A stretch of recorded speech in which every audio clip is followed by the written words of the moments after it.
Madame, Monsieur, bonsoir. Les prochaines 48 heures seront marquées par une dépression saharienne qui influera sur les provinces sud du pays, tandis que le nord sera dans un premier temps toujours sous l'influence de l'anticyclone des Açores qui nous maintient ce temps stable.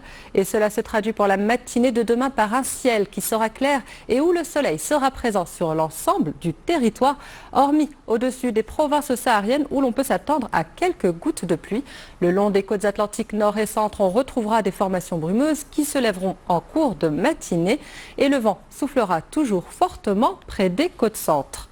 L'après-midi, les nuages restent abondants dans le sud du pays avec un risque d'orage qui pourrait éclater accompagné de quelques gouttes de pluie.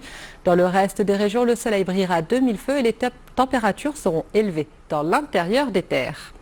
Côté Mercure, demain matin, il fera près de 14 degrés à Oujda et à Casablanca, près de 13 à Rabat et 17 à Tanger. En deuxième partie de journée, le mercure grimpe un peu plus dans les plaines intérieures, le sud-est et dans le sud, avec près de 34 d'attendus à Smara, 32 à Ouarzazate, 33 à Marrakech et 28 pour la capitale.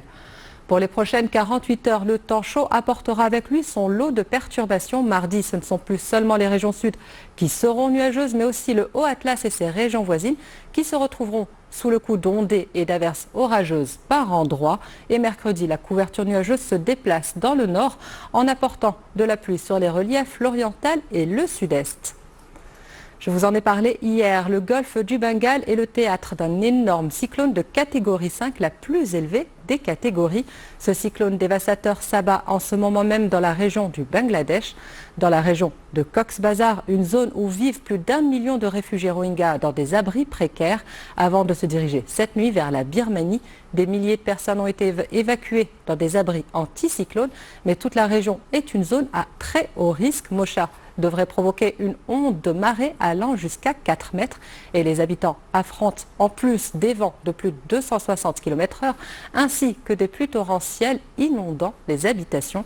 L'inquiétude est grande dans cette région où vivent des dizaines de millions de personnes. C'est ainsi que l'on close ce bulletin. Merci d'avoir été des nôtres. Demain, vous serez accompagnés par Kalima Laouni. Quant à nous, on se retrouve très vite. Belle soirée à toutes et à tous.